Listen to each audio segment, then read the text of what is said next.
దేవుని స్తోత్రములు. అందరూ బాగున్నారండి. మన రక్షకుడైన క్రీస్తు వారి యొక్క ఉన్నత నామములో అందరికీ క్షేమము శుభములు కలుగునుగాక. ఈరోజు దేవుని వాగ్దానం కీర్తనల గ్రంథము 33 అధ్యాయము 22 వచనం. యెహోవా, మేము నీ కొరకు కనిపెట్టుచున్నాము, నీ కృప మా మీద నుండునుగాక. ఆమేన్. దేవుని కృప ఎంతో మధురమైనది. దాని కొరకు మనం కనిపెట్టాలి, ఎదురు చూడాలి, నిరీక్షించాలి. బాధలో ఉన్నవా? నీ బాధ ఆయనకి తెలుసు. నీ కష్టమో నీ దుఃఖమో యేసయ్యకి కనిపించినది ఏమీ లేదు బిడ్డ. దేవుడు నీ జీవితంలో అద్భుతాలు ఆశ్చర్యకార్యాలు చేయగలరు. కానీ నీవు మాత్రం దేవుని కొరకు కనిపెట్టాలి. మనం ఎప్పుడైతే కనిపెడతామో అప్పుడు దేవుడు మనల్ని దృష్టించి మన ఎడల కృప చూపేటువంటి దేవుడు. ఎంతగా మనల్ని ప్రేమిస్తున్న దేవునికి ఏమిచ్చిన ఆయన రుణం మనం తీర్చుకోలేం. నీ కృప మా మీద ఉండునుగాక. దేవుని కృప నీ మీద ఉందా? ప్రియ సహోదరి సహోదర, దేవుని కృప నీ మీద ఉండాలంటే నీవు దేవుని కొరకు ఎదురు చూడాలి. దేవుని బిడ్డగా జీవించాలి. చెడుతనాన్ని విడిచిపెట్టాలి. పరిశుద్ధమైనటువంటి హృదయాన్ని కలిగి ఉండాలి. ఎప్పుడైతే నీవు ఆ విధంగా దేవుని కొరకు జీవిస్తావో దేవుడు నీ హృదయ వాంఛలను తీరుస్తారు. నేను నీకు తోడై ఉంటానంటున్నటువంటి దేవుడు, విడువని ఎడబాయని దేవుడు.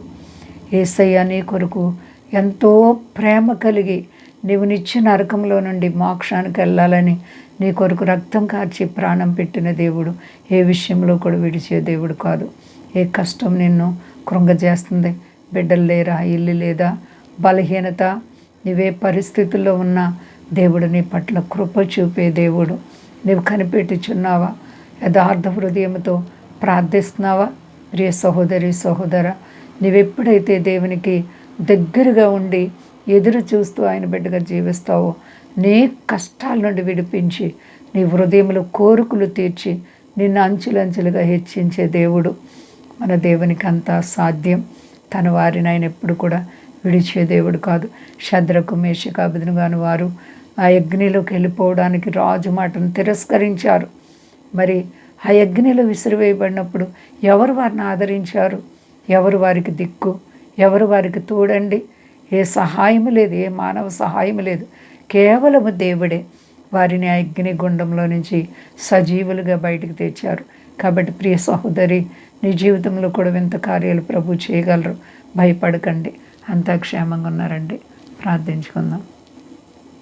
ప్రేమ నమ్మకమైన మా తండ్రి, నీ ప్రేమకు అంతము లేదు ప్రభువా. మా దేశాన్ని, దేశ నాయకులు కాపాడండి. మా దేశ ప్రజలందరినీ రక్షించండి. జీవము గల దేవుడవు ప్రభువా. సమస్త దేశాలకి శాంతి భద్రతలు కలుగునుగాక. గొప్ప దేవ, మీ దాసులండి సర్వ ప్రపంచంలో నీ భక్తులను కాపాడు దేవా.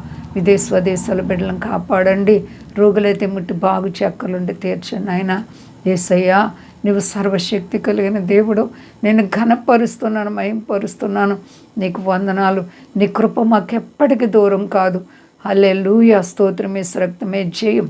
ఇదిగో ప్రభువా, ఏ బిడ్డలు ఏ కష్టాల్లో వ్యాధుల్లో ఉన్నారో నాయన వారందరికీ విడుదల, రుణాలు, సమస్యలు విడిపించండి ప్రభువా.